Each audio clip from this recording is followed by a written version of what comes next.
Jonathan, let's talk about the Greenland, Panama Canal and Canada situation, buying those assets, if they can be called assets. I don't even, that's maybe a loaded term.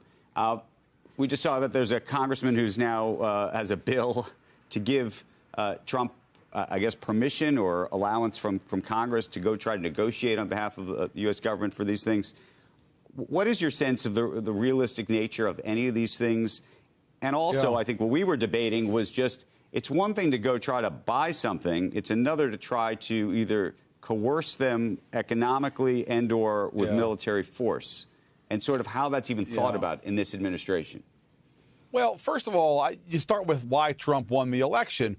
Democrats put up an incumbent president the country viewed as too old, and they paid a price for high inflation, and Republicans were the opposition party, and they won because of those two factors.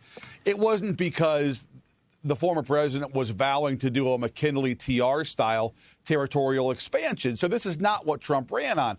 Now, that said, I think he's fairly serious about doing something, guys, when it comes to Panama and Greenland for geopolitical reasons. Now, it's Trump, so you have to recognize that a lot of this isn't an opening bid, that he's trying to get some leverage here. He's not going to send the 101st Airborne on January 21st to the Panama Canal, but this is an opening bid. And also, think about Mexico paying for the wall the first time around. Trump can find some rationale or some spin to portray whatever does eventually happen as a victory. Here's an example. Let's say we get some kind of a naval facility, get some submarines up to Greenland, which is a crucial part of the world. The Arctic is a real battle zone now between China, Russia, and the rest of the world.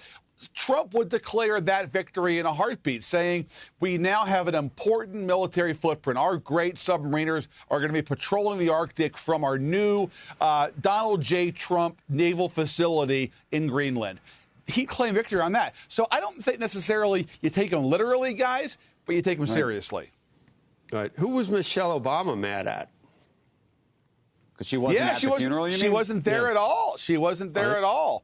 That's a good question. She hates Trump. She doesn't like Kamala. I don't know. She doesn't like politics, period, Biden, I don't think. Maybe. We were wondering about it. The whole thing it's like high school almost. It really is. It really is. It really is.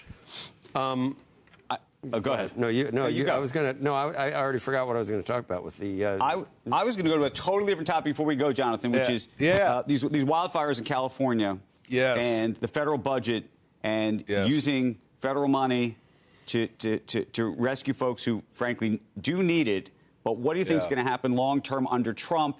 Also, given his own views about Gavin Newsom and. Frankly, the way California is operated. Let's talk about Newsom, too, and whether is he just damaged beyond repair at this point? He's looked shrill, and if you look at the history of what's been going on, the Delta smelt is only coming out of hatcheries. We didn't save anything in terms of not building any reservoirs, taking down dams, salmon repopulation. I mean, it's insane the type of decisions that culminated in what we've seen, Jonathan. Well, you guys know this, and your viewers do too. There's a long political history of elected officials being damaged by natural disasters that they didn't handle well at the city level, the state level, and even at the national level. So that would not be a new thing in this country, and I do think Newsom is going to have to try to turn the story around here. I think even more pressing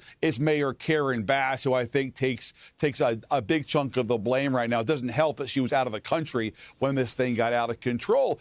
Andrew, to your point on Trump and the federal government, this is a great illustration that all of the planning, all of the prep in the world for an administration goes out the window by events. This is going to probably be one of the biggest natural disaster price tags in American history. And yeah, these guys behind me in the White Building are going to have to pass a bill in the first few months of this year to help pay for help for L.A., and that's only the first. So who knows what else is next? But clearly they're going to need some kind of federal aid here in the months ahead.